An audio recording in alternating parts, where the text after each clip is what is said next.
Ito ang latest trendy. Viral at trending ngayon sa mundo ng social media ang di umano'y balitang.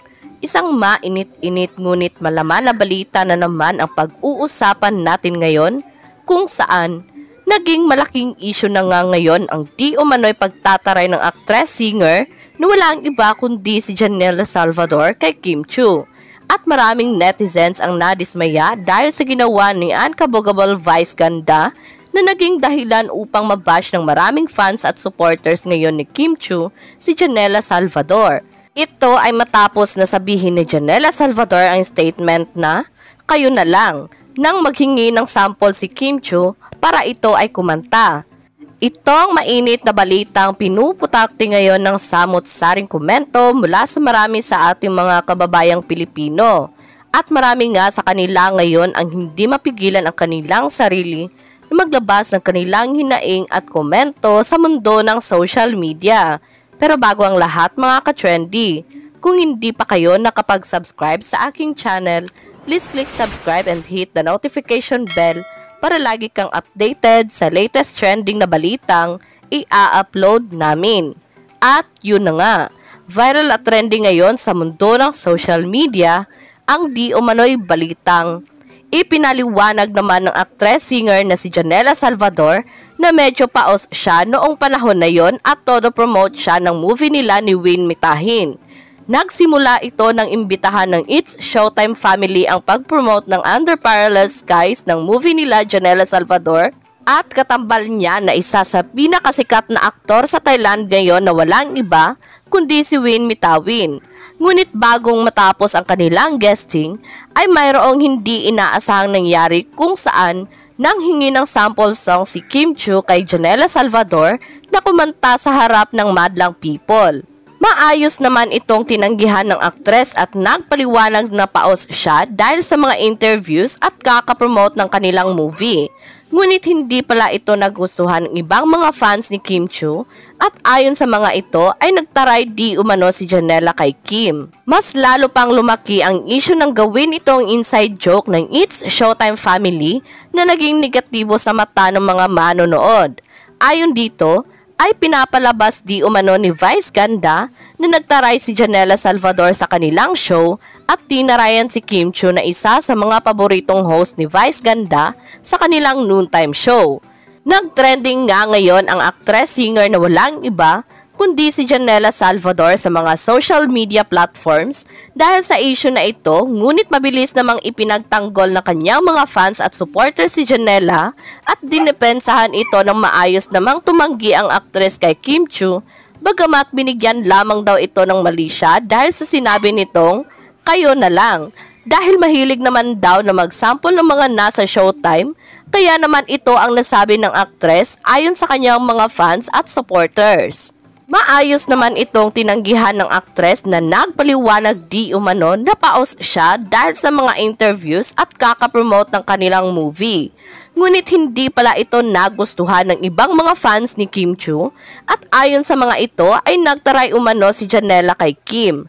Mas lalo pang lumaki ang isyu ng ginaya ito ni Vice Ganda nang naging negatibo sa mata ng mga manonood. Ayon dito ay pinapalabas umano ni Vice Ganda na nagtaray si Janelle Salvador sa kanilang show at tinarayan din umano si Kim Chiu na isa sa mga paboritong host ni Vice Ganda sa kanilang noontime show.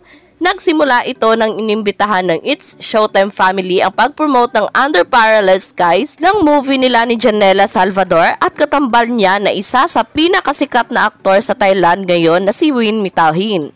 Ngunit bago matapos ang kanilang guesting ay mayroong hindi inaasahang nangyari kung saan naghingi ng sample song si Kim Chiu kay Janelle Salvador na kumanta sa harap ng madlang people. Sa ngayon ay wala pang ang ibinibigay na pahayag si Janelle Salvador, Kim Chiu at Vice Ganda patungkol sa nasabing show. Kaya naman nung lumabas nga ang balitang ito ay umani agad ng samot-saring komento mula sa marami sa ating mga kababayang Pilipino. At marami nga sa kanila ngayon ang hindi mapigilan ang kanilang hinaing at komento sa mundo ng social media. And they posted, quoted, "Janelle was there to promote their movie. Yun yung itatatak sana sa utak. Pwede namang i-promote yung concert sa ibang pagkakataon but Win was with her to again promote their movie. And if wala sa script yung sample na nasabi, wala silang karapatan na mag-demand, isn't it? Di naman siguro yan tatanggi if part nyo ng script. Normal lang naman yung request ni Kim na sample, gano'n naman talaga sa Showtime ever since halos lahat na nagpo-promote ng concert nagsasample. Dapat di na dinagdagan ni Janela ng kayo na lang, kasi bakit si Kim ang magsasample? Si Kim ba ang magko-concert? Maliwanag pa sa sikat ng araw na pambabastos yung ginawa ni Janela. Di ako fan ng kahit sino sa kanila, but it's just my own opinion.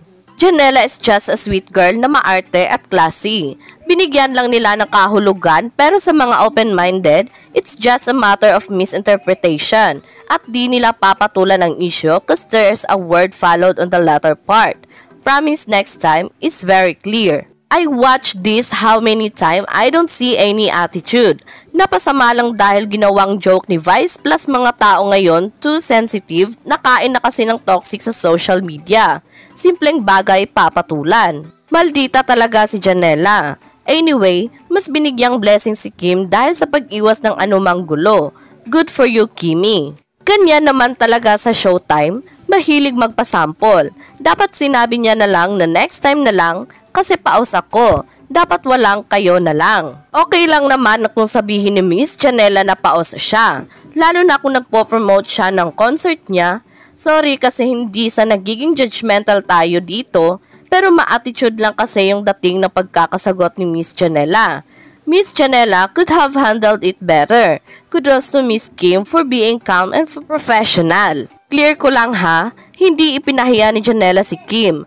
Janela has a fever po since last week, and kaya hindi siya nakapag-sample kasi she had a cough, or should we say, her voice is not well enough to sing in front of madlang people, and isa pa, she was there to win Mitawin to promote their movie. Wala pong nakaka-insulto sa sinabi niya.